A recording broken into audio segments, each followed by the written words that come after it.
Good morning po. Pangasinan Beta po. Unboxing tayo. Meron tayong konting order dito.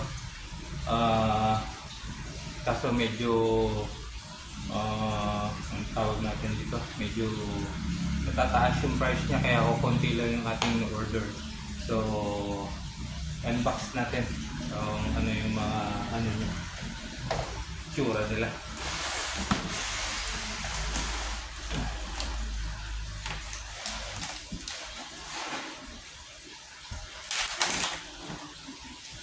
So, meron tayong dalawang arwana dito. Actually, tatlo itong in-order ko.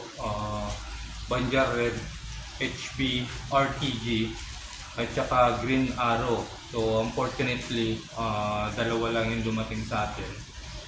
Wala daw magandang stock ng Banjar. So, ito na lang ang dumating sa atin.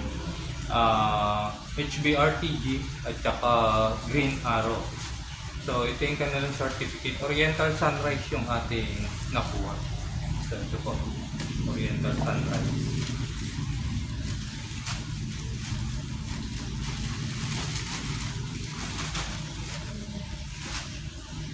So, ito yung ating HBRTG. Yan po. Ayan. Ito.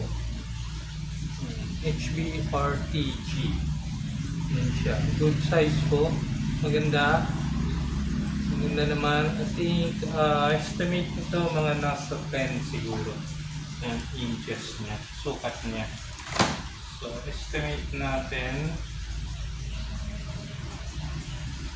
Parang ganun. Parang mga nasa 9. 9 to 10. Yan. Ganun tayo. Okay naman po. Maganda naman siya. Ayan. And then meron tayong Green Arrow. Yung Green Arrow natin medyo maliit, mas maliit doon. I think siguro mga nasa 8 inches lang ito. Pero again, maganda naman po. Maganda rin ang form. So ayan. Medyo madumi na yung tubig niya. So, yun po yung ating Green Arrow. And then, ito, yung ating RFT. Nagtaas na naman ng price ng RFT natin. So, meron tayo isa lang dito, straight liner na RFT. Around nasa 5 to 6 inches siguro ito. Gulat nga ako, medyo tumaas na naman yung price niya. So, ayun po, isa lang. Pero straight liner siya. RFT natin.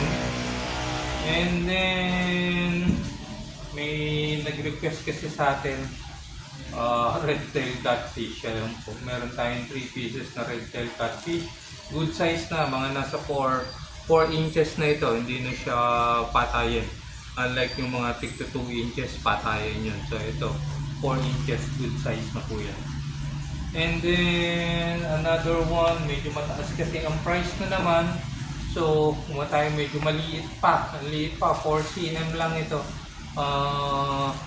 Emperor Blue Hook. So, Emperor Blue Hook, nasa 4 cm lang. 3 pesos lang po ito kasi actually, kung di ko ma-out, sa akin siya. So, collection. For collection, kung may gustong kukuha, so i-out natin siya. So, ayan lang po yung ating stocks for today na nakuha natin early this morning. So, binyahe ito ng gabi. So, dating siya ng terminal mga 8 AM. So, nakuha na natin mga 9 AM. So, ilagay na natin sa kanilang tank. So, saka na lang po ulit natin i-update yung video nila pag nasa tank na sila. So, ayun po, Pangasinan Beta lang po. Kung gusto niyo po akong bisitahin, tayo Pangasinan po ang ating place. Dito lang po tayo sa gilid ng simbahan. Tumbukin niyo lang yung Magic Mall. Doon sa gilid ng Magic Mall, yung simbahan St. Patrick Church. Sa gilid lang po ako ng St. Patrick Church, harap ng Water District. So, like and share na lang po, Pangasinan Beta po. Salamat.